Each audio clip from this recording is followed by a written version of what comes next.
Good evening, folks. This is Dave Muse, your Disaster Program Manager in Southern Vermont.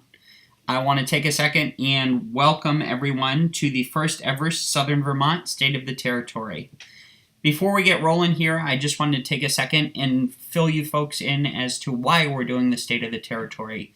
First and foremost, I want people to be getting information in a timely and accurate manner. And sometimes the way we've been doing things in the past, that message gets delayed or it gets misskewed or misunderstood. So the first and foremost is to ensure that all of our team members receive the same message. The second reason is to provide for additional engagement opportunities. Maybe a disaster action team member or government operations team member or health service member misses a meeting. Sometimes, especially for the teams that only meet once a month, those folks feel disengaged. So I wanted this to be a means for people to kind of stay up on the latest and greatest and share the most updated information with them. Also, I want this to hopefully alleviate some of the burden of the agenda items for the in-person meetings. Some of the DAT teams and other teams have an agenda and they talk about upcoming events and everything else, and it really eats up a lot of time at the meetings. So hopefully by doing this once a month, we'll be able to alleviate some of that so you folks can discuss more local engagement opportunities, maybe do some tabletop exercises or other trainings, and not have to be kind of weighed down with your agenda. And then finally, I wanted to make sure the content was available for those who couldn't attend via YouTube. So tonight's agenda, we're going to talk about upcoming events. We're going to talk about territory updates, regional goals, a little bit about Hurricane Harvey, and then any questions the team has. So diving right into territory updates, I divided the territory updates out into the 4 different areas of the disaster cycle. And yes, that's right, folks, I did say 4 because we added a new area. Area 1 is one that folks should be familiar with, the preparedness. Currently, our Home Fire campaign is our largest preparedness program, and in the territory, we have about 40 alarms that we've already installed. A lot of that has to do with the Central Vermont team and Upper Valley, and I really appreciate those teams being so proactive. I ask that those folks continue to be out there and in their communities and installing alarms, and I challenge some of the other DAT teams to go out there and to start racking up installations as you folks have time. Currently, we have about 66 pending installation requests, and it's important that people note that those alarms are not actually, or that number is not actually alarms. Those are installation requests. Those are 66 different homes have requested smoke alarms. So on average, we install about 3.5 or 4 alarms per home. So as you can see, that's a lot of alarms. Some of those alarms and the installation requests are for the Sound the Alarm event coming up. So don't let that number discourage you or say, oh, heck, that's overwhelming or whatever, because some of those numbers, probably about half, are actually requests from Sound the Alarm, and they'll be installed either in Rutland or the greater Rutland area or the Williamstown event, and we'll talk about those coming up. The second preparedness program that we're running is the Pillowcase Project. Currently, we've just entered our new year, and we're in the middle of summer, so school's not in session yet. We've completed 0 pillowcase presentations. Ideally, and we'll talk about this later, I think we're going to be looking at about 150 pillowcases, students that we present this to over the next year. I am currently recruiting pillowcase presenters, so if you like youth and preparedness activities, please reach out to me and let me know, and we'll have a conversation about what you can do to get in your local schools and whatnot and get you the training you need to be successful. Next territory update pertains to the second step in the disaster cycle, and that's readiness. Now, I already mentioned that this is new to the disaster cycle. We're deviating from just the preparedness, response, and recovery, and we're incorporating readiness, and I'll talk about that a little bit more. But readiness essentially is looking at capabilities and ensuring proper alignment. So making sure that we have the specialty resources that we need, either physical assets or human capital, to accomplish our mission to alleviate human suffering in the faces of disaster and emergencies. Finally, readiness, we're going to have a lot of projects coming up on the horizon, and we'll be looking for volunteers. It could be something as simple as, inventorying trailers and making sure that the trailers have a standard load size and something, that's just one readiness kind of initiative that we'll be jumping into. But if anybody's interested, please let me know. Readiness initiative, again, is sharpen our focus on readiness by strengthening each of its 4 elements and better preparing our people to deliver the mission compassionately, effectively, and consistently to more of those in need. Looking at these kind of 4 different areas, this is the readiness initiative in a nutshell. Making sure we have the supplies, trained human capital, infrastructure, programs and systems, and then a supportive community. I'll give you a second to digest that. The capacity and capability needed to readily accomplish our mission is the definition of readiness. The next kind of phase, if you will, of the preparedness cycle is the response phase. And response really boils down to, in our region, making sure that we have a good regional disaster duty officer program. And, we're working to really overhaul that program, make sure that the duty officers have the resources that they need to be successful, and really streamline the system in the group across both states. So eventually, and it's not happening right now, we're probably looking at having one duty officer for both states. So it's a really great program. If people are less interested in the response stuff, but they want to stay home and support teams, being a duty officer is a great way to do that. You take the call information in, you kind of triage it out, figure out who needs to be deployed or dispatched to the scene, and then you kind of work with that team to send them out, track their progress, complete the appropriate paperwork. But anyway, if that's something you're interested in, please reach out and let me know. We're also recruiting for that. And our individual client services team here on the Vermont chapter. The ICST is a combination of mental health, spiritual care, and health services. And I'm pleased to say Lisa Lemieux, your volunteer partner, to me, is doing a great job of leading that team and building depth and capacity so that when a disaster action team's on scene or caseworkers are on scene and a client needs some of those resources, she can step up and we can have a team in place to activate and provide the services to your client. And we are recruiting for those positions. The next phase, the territory updates as they pertain to recovery. Looking at things like casework compliance, and you'll see the little smiley face there. You folks are doing an absolutely wonderful job with casework, and I ask that you folks keep it up. When I started a year and a half ago, not all the fields were filled in, and the narratives were really poor in some instances, but overall our compliance with what is required has gone up substantially, and I thank each and every one of you for that. Also, on that note, follow-up in our territory is at an all-time high, and I really want to thank the caseworkers for going out and doing such a good job, not only during the initial response, but after, and calling in 2 or 3 days after and checking in on the clients. It's really making a difference. Just a reminder about casework. If any new trainees have completed the CAS courses, please have them email me, or the supervisors can email me to get them CAS access. Once they complete those courses, the system does not automatically notify me, so they just kind of sit in a weird limbo if nobody tells me that they're eligible to be a caseworker. Also, for all the caseworkers out there, CACs take time to order, so when you're down to 3, go ahead and order some. I want to make sure everybody has at least, a good enough amount that if there's an incident that involves 2 or 3 families, that we can have enough resources on the scene to get them the assistance that they need. So again, when you're down to 3 or 4, let your supervisor know or let me know, and we'll get some more in the mail to you.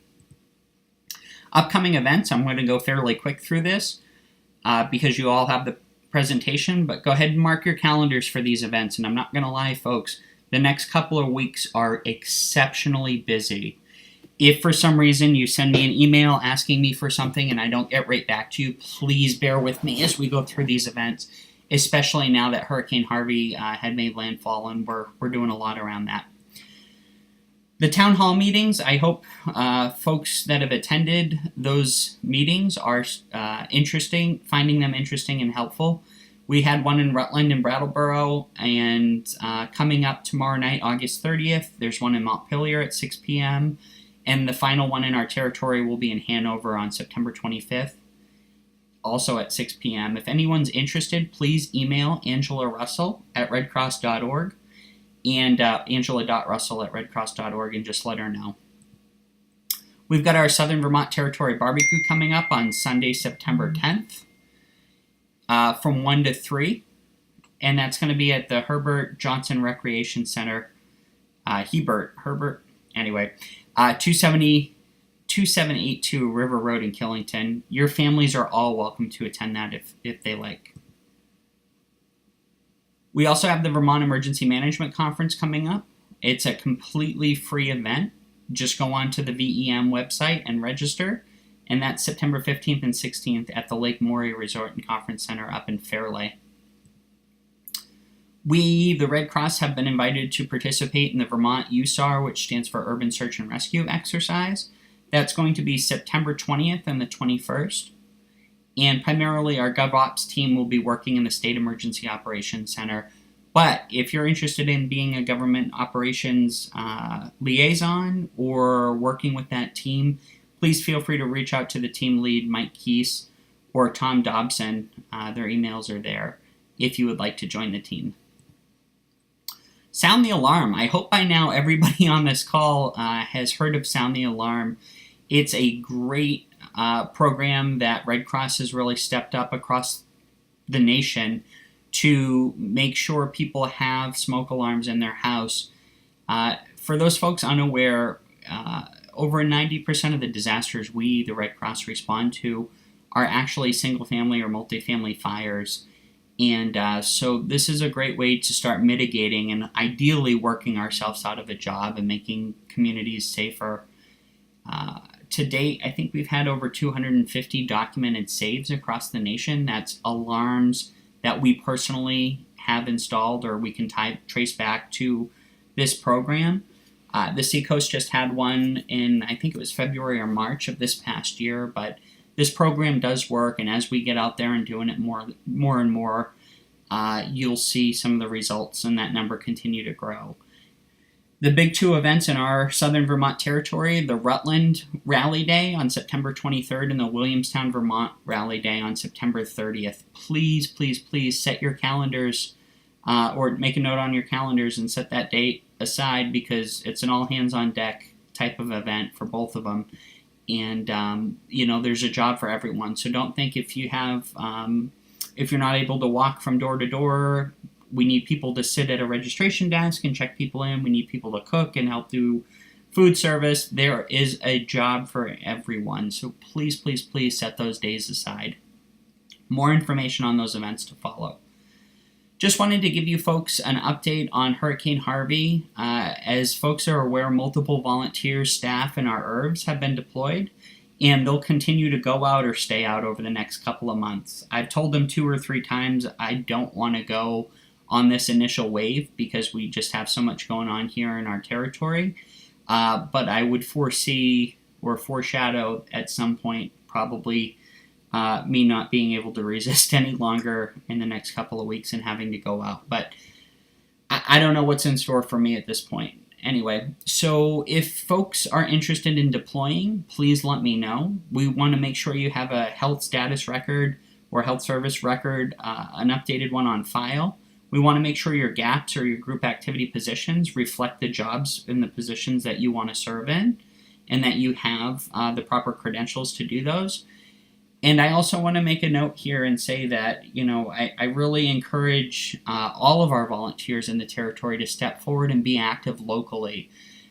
Some of the volunteers that are in the background, kind of just sitting on a roster, I'm a lot more hesitant or reluctant on mobilizing them because I don't know them, the team doesn't know them. Even if they're a great person and have a wealth of training and experience, and they haven't been around in a year or two, Red Cross doctrine is always changing, so we want to make sure that they're up to date on the latest and greatest stuff. So if you have been in the background and you reach out to me and want to deploy, please don't be offended if I say, hey, if you're going to make a commitment, I need you to show me that you can take the updated shelter training course or whatever, so I know you're up to date on the latest and greatest. So please don't take any offense to that. How are we doing on time here? We're at 15 minutes. Perfect. So the last 10 minutes or so, I wanted to take and this month talk about our regional goals and how they kind of trickle down to the territory. So these are the goals that we're looking at. And goal number 1, this is for the region, is to engage and retain sufficient numbers of volunteers with the competencies and experience necessary to deliver timely and quality DCS disaster cycle services. How do we do that, you might ask? Well, at the end of the day, they're going to measure this by seeing if 30% of our workforce is engaged at least 3 times during the year. So we want to make sure that volunteers are deploying or involved in a home fire campaign event or on a DAT team or doing something with our chapter here or our region. And you might take a step back and say, well, Dave, how do they even measure that, or how do they know? The way they know this is by going into Volunteer Connection and looking to see how many times you're putting your hours in. So I need to make sure that folks are putting in their hours at least 3 times per year in order for us to be successful and meet this goal. And I'll tell you, last year, we did meet the goal, but it wasn't by much. And if you look at the 30%, that's 1 in every 3 responders or volunteers with us that we're asking to log hours 3 times a year. I don't think it's too steep of a goal, but at the end of the day, I need to rely on you people to make this happen. So please, if anybody has any ideas as to how we can encourage people to enter their hours so we make this goal and you get credit for your hours and everything, please let me know. I'd be happy to discuss it with you. Goal number 2 is to build, exercise, and sustain the capability and capacity needed to readily accomplish our mission. So every region we want to make sure is able to operate or support shelters in the territory as measured by the Shelter Capacity Assessment Tool. I'm working to complete that tool in the background, but one of the ways that I ensure this is by making sure every disaster action team out there has the capability to stand up one of those large capacity shelters throughout the territory. And I think we're there. I think we're a lot better than we were, say, a year or 2 years ago. So thank you all for your help in doing updated surveys and agreements on those and coming to updated shelter fundamentals training and doing simulations and whatnot. The simulation board game, I think, has really gone a long way. It's kind of the second capacity or the second part of this goal is to implement standard DAT program, establish benchmarks for a number of DAT teams needed and the number of responders. So before, when we were in chapter land, every chapter had its own DAT team. Teams did things very differently depending on what part of the country you were in. A client receiving services from a home fire in California wasn't necessarily getting the same services that a client in Florida was getting, or Vermont, or New Hampshire, and that caused a lot of issues. So we're really working to tear down those silos and be one Red Cross. And the progress that I've seen over the past couple years has been great, and we're continuing to move in the right direction. I just want to mention to folks too, for those that are familiar with the GAPs, the group activities positions, DAT, the disaster action team, will soon be a GAP. To be a DAT member, you will have a GAP and you will be GAPed as a DAT member. But we'll talk about that at a later date. We're measuring this by completing the DAT capacity assessment tool, and we, the disaster cycle service leadership team, is working hard with volunteer services to make sure that that's squared away. So goal number 3 is our deliver the Red Cross mission with compassion and quality to more of those in need. And I thank each and every one of you for helping us do that. Here we're looking at very specific things around response. And, number 1 is we're looking to have the region make a target number for single family and multifamily fire responses. We're estimated, our response goal is to make 280 calls out there for service, which I don't think is too steep. But you know, at the end of the day, we're going out once every 18 hours, so that's almost in alignment. But there's still fires that we're missing. There's still disasters that we're missing that nobody calls us on. So I need your help in going out there and selling our programs and making sure, if you're aware of a fire, flood, or other disaster that hasn't been reported and clients need assistance, please let me know, and we'll get the appropriate help sent out. Number 2 is to achieve a regional target for households made safer, consistent with program guidance. What that's talking about is the home fire campaign, and across the region, we need to install 2,850 alarms this year. For Southern Vermont, that looks like about 650, and before you folks start to panic, keep in mind that 650 will count against our goal for the Rutland and Williamstown event. So at the end of the day, if we install 300 alarms in Rutland and 100 alarms in Wilmington, Williamstown, then you know, we really only have 250 alarms at that point to install, and Central Vermont has already done 44, so you know, 200 alarms, excluding the Williamstown and Rutland event. So really not that many at the end of the day. Achieve a regional target for youth preparedness. We do that through Pillowcase.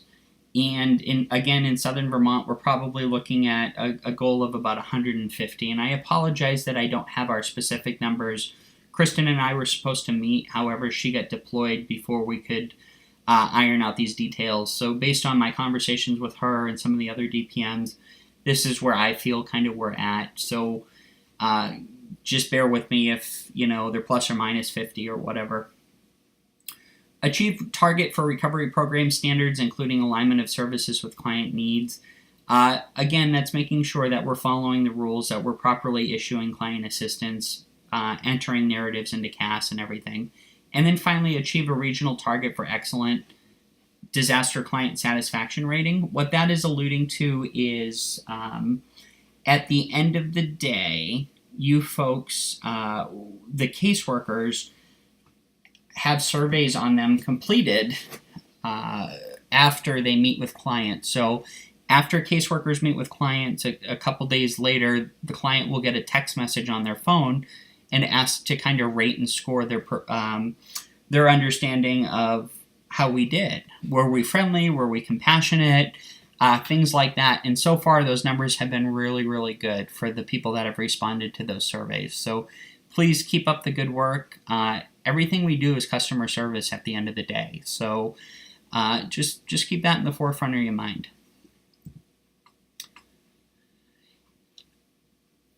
Goal number 4, increase workforce satisfaction and engagement, providing direction, resources, and feedback. Every year around your anniversary date, you should get a survey to complete about how likely you are to refer the Red Cross to your friends, family, or loved ones. And it's measured on what they refer to as the Volunteer Net Promoter Score.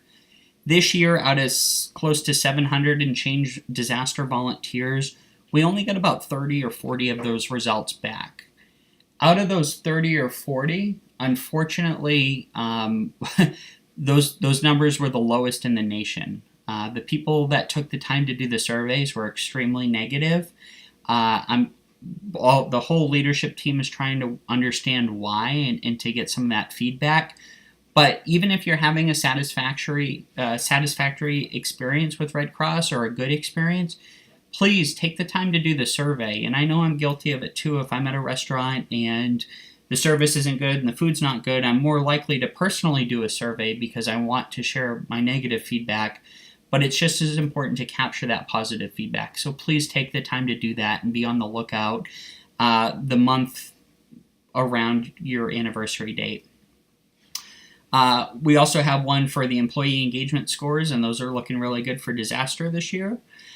Achieve regional target for number of volunteer worked hours. This all goes back to, for every 1 hour an employee works, a paid employee, we're supposed to have something like 1.35 or 1.4 hours of volunteers time logged in. So please log your hours anytime you go out, anytime you read an email, anytime you're sitting here watching the State of the Territory. It all counts towards Red Cross hours, doorway to doorway. If you go to a training with another team and it's somewhat related to Red Cross, please take the time, put it in. And then finally, for volunteer applications, and this is more applicable to our workforce engagement lead, Chris Catterat, we want to make sure that we're approving the applications and getting them through the system within 7 days. So previously, there was no target as far as, how quickly we needed to go into the queue and accept people and get them associated with the team. We're really trying to streamline that process now and make sure that from the time somebody submits an application to volunteer with us, that somebody from the leadership team or workforce engagement is reaching out, engaging that person within the 7 days. So with that, folks, that's the end of the presentation. Again, I hope everybody found this helpful, and if you folks have any questions, I am more than happy to answer them. And moving forward, I'd like to do this again the last Tuesday of the month, again, 7 to 7:30 live. I'll take the time and record this on my end and upload it to the YouTube so that you folks who don't make it or can't make it can log on and watch this at your convenience. So without further ado, thank you very much. You're all doing some really, really great work. Personally, the growth I've seen over the past couple of months and year and a half have just been phenomenal, and it's been a pleasure, watching you folks grow and working with me. So we're doing some really good work, and we'll keep it up. But thank you, everyone, for your time, and I hope you have a great night.